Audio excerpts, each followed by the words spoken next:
एक सेठ ने जरा सी बात पर अपने मैनेजर को सबके सामने बहुत जोर से फटकार लगा दी। उसने मैनेजर को इतनी तेज डांट दी कि मैनेजर का खून खौल उठा, लेकिन सेठ के सामने वह कुछ कह नहीं सकता था। तो गुस्सा कहां निकालता? कैबिन से बाहर निकलते ही जो पहला कर्मचारी उसके सामने आया, मैनेजर ने सारा गुस्सा उसी पर निकाल दिया। अब वह कर्मचारी भी गुस्से से भर गया। ऑफिस से बाहर निकलते वक्त गेट पर बैठे गार्ड को उसने बिना वजह उल्टा सीधा सुना दिया। गार्ड को भी बहुत गुस्सा आया, लेकिन कर्मचारी से वह भी कुछ कह नहीं सकता था। घर पहुंचा तो सामने पत्नी दिख गई। बस फिर क्या था, उसने बिना वजह पत्नी को खरी खोटी सुनानी शुरू कर दी। पत्नी भी गुस्से से भर गई, लेकिन पति से कुछ कह नहीं सकती थी। उसे सामने बच्चा टीवी देखते हुए दिखाई दिया। गुस्से में उसने बच्चे को 2 थप्पड़ मार दिए और डांटते हुए कहा, सारा दिन टीवी देखता रहता है, पढ़ाई नहीं करता, निकम्मा बनता जा रहा है। बच्चा भी अंदर ही अंदर गुस्से से भर गया।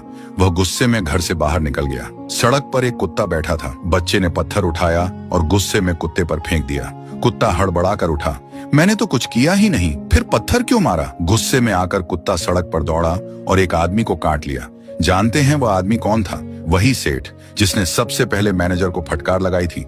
और सेठ जब तक जिंदा रहा यही सोचता रहा, मैं तो इस कुत्ते को रोज रोटी खिलाता था, ये मेरे सामने दुम हिलाता था, फिर उस दिन इसने मुझे क्यों काट लिया? निष्कर्ष कर्मों का फल कभी हमारा पीछा नहीं छोड़ता। हम अपने व्यवहार से जाने अनजाने कितनों को दुख पहुंचाते हैं और वही दुख किसी न किसी रूप में हमारे पास लौट कर आता है।